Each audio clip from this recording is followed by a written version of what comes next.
brought to you by Nova शुद्ध घी। जब जब खाए दिल खुश हो जाए, सदियों का नोवा शुद्ध देसी घी, सपना स्वस्थ भारत का। I love ghee. एमसीडी के 12 वार्ड पर होने वाले उपचुनाव की वोटिंग के लिए महज कुछ घंटे का वक्त बचा है, लेकिन उससे ठीक एक दिन पहले आम आदमी पार्टी को तगड़ा झटका लगा है, क्योंकि आम आदमी पार्टी के पूर्व विधायक राजेश गुप्ता ने पार्टी से इस्तीफा दे दिया है और पार्टी पर कई गंभीर आरोप लगाए हैं। अब राजेश गुप्ता की बात इसलिए भी हो रही है क्योंकि राजेश गुप्ता जिस विधानसभा से पूर्व विधायक रहे हैं, उस विधानसभा के अशोक विहार वार्ड में भी कल वोटिंग होनी है। तो आम आदमी पार्टी के लिए कितना खतरनाक साबित होगा उनका पार्टी से इस्तीफा देना, वो उस पर आज हम चर्चा करेंगे। साथ ही साथ चांदनी महल वार्ड की बात भी जरूर होगी, क्योंकि अशोक विहार के बाद अब चांदनी महल वार्ड एक ऐसा है जहां पर आम आदमी पार्टी को बगावत का सामना करना पड़ा है। यहाँ पर मेरे सहयोगी दिनेश यादव हैं। दिनेश, 2 वार्ड और दोनों ही वार्ड पर बगावती सुर आम आदमी पार्टी में नजर आ रहे हैं। तो सबसे पहले तो राजेश गुप्ता वाले वार्ड की बात करेंगे। देखिए, राजेश गुप्ता जब आज बीजेपी ज्वाइन कर रहे थे तो उन्होंने बहुत कुछ जो है कह दिया, और जो इस समय पार्टी के अंदर चल रहा है। विधानसभा चुनाव में पार्टी की करारी हार हुई, जिसके बाद काफ़ी सारे उसके जो है आंकलन निकल कर आए। आम आदमी पार्टी ने भी कई अपने आंकलन किए, लेकिन जो सबसे बड़ा फैक्टर था आम आदमी पार्टी की हार का, वो यही था कि गलत टिकट बांटे गए और कार्यकर्ताओं की अनदेखी की गई, ग्राउंड पर काम करने वाले कार्यकर्ताओं की। और आम आदमी पार्टी एक खुमार में थी कि आम आदमी पार्टी के झंडे पर वोट पड़ता है, अरविंद केजरीवाल के चेहरे पर वोट पड़ता है, किसी को भी टिकट दे दीजिए। लेकिन इस बार के विधानसभा चुनाव में ऐसा देखने को नहीं मिला, क्योंकि बड़े बड़े चेहरे खुद भी चुनाव हार गए। अरविंद केजरीवाल हो, चाहे मनीष सिसोदिया हो, सत्येंद्र जैन हो, तमाम बड़े नेता जो है खुद चुनाव हार गए। इसके बाद लगा कि शायद पार्टी कुछ सीखेगी, अपने जो विधायक हैं या फिर पूर्व विधायक हैं या फिर कार्यकर्ता हैं, उनकी जो है अनदेखी नहीं होगी। पार्टी इस बार बाई इलेक्शन में एकजुट होकर चुनाव लड़ेगी, क्योंकि साख का चुनाव है।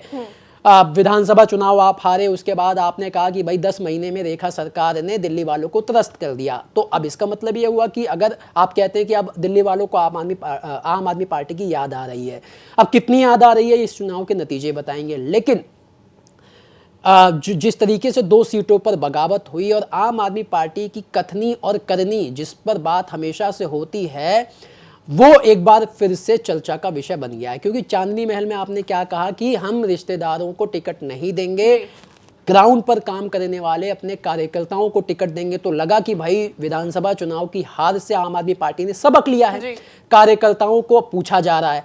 तो वहां पर आपने ये जो है चांदनी महल में कहा। लेकिन अशोक विहार वार्ड, जहां के आज जिस विधानसभा में वो आता है, वजीरपुर विधानसभा, जहां से राजेश गुप्ता 3 बार चुनाव लड़े, 2 बार जीते। पिछला चुनाव वो अभी 2025 में हार गए महज 11,000 वोटों से।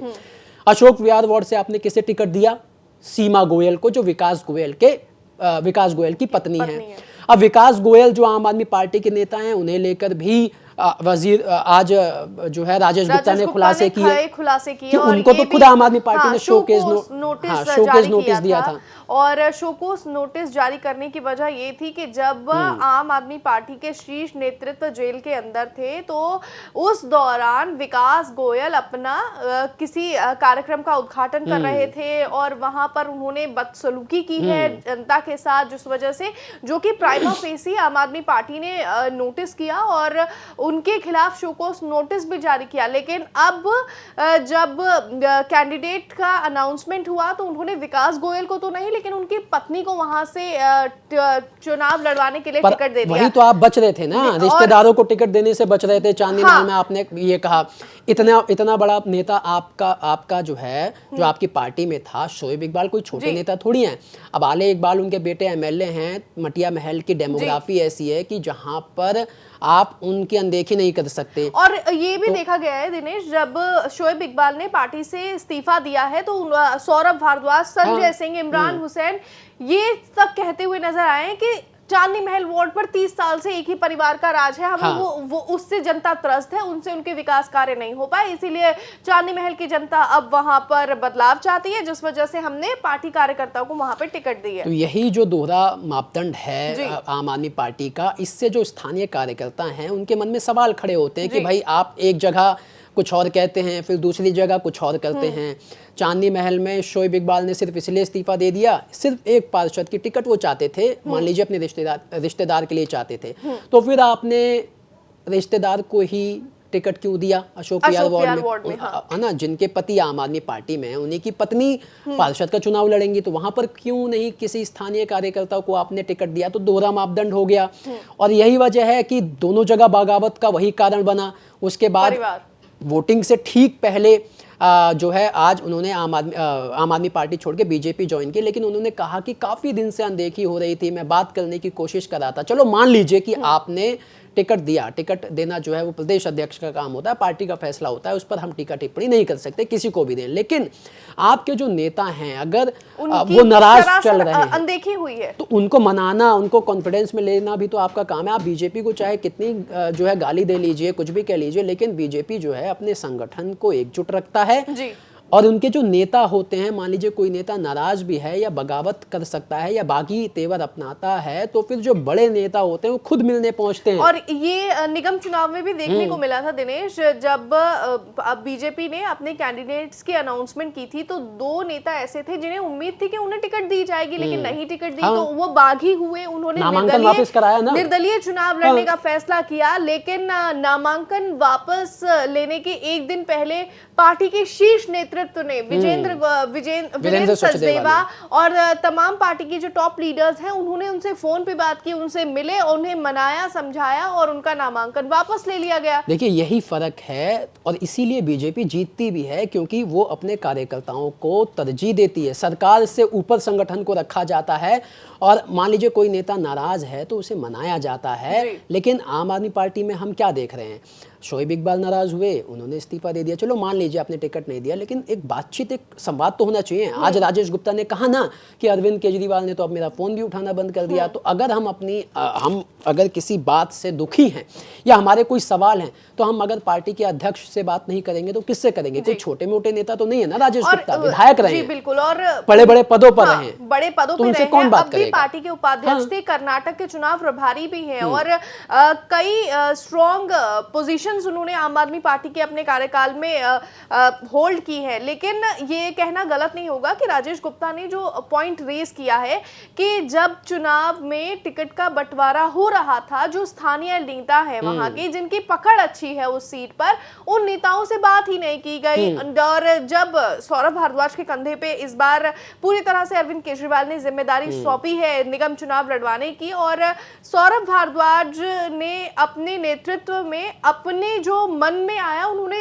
ये हम कह सकते हैं कि उन्होंने वही चीज की है। और पार्टी के जो नेता है, स्थानीय नेता है, उनसे बातचीत नहीं हुई, राय मशवरा नहीं हुआ, जिस वजह से 2 सीटों पर तो बगावत खुले तौर पर नजर आ रही है। देखिए इसका ना जो असर है वो भले ठीक है, 2 सीटों पर बगावत हुई है, लेकिन इसका जो असर है ना वो पूरा पैन चुनाव पर पड़ता है। ऐसा अगर कोई भी बड़ा घटनाक्रम चुनाव के बीच में होता है, देखिए बात को समझना होगा।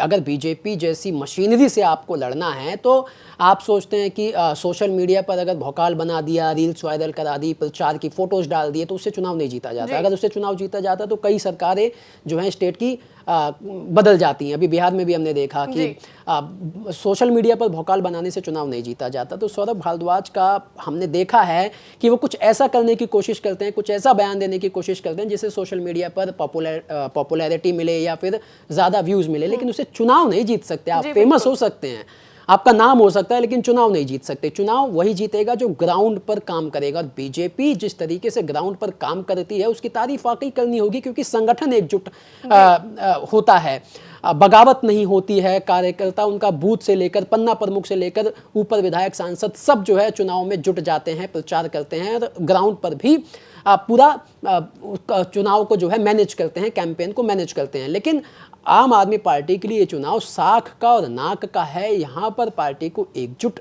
रहना चाहिए था, ऐसे किसी भी घटनाक्रम से बचना चाहिए था जिससे गलत संदेश कार्यकर्ताओं में भी जाए। अब 43,000 से ज्यादा वोट मिले थे राजेश गुप्ता को, है ना।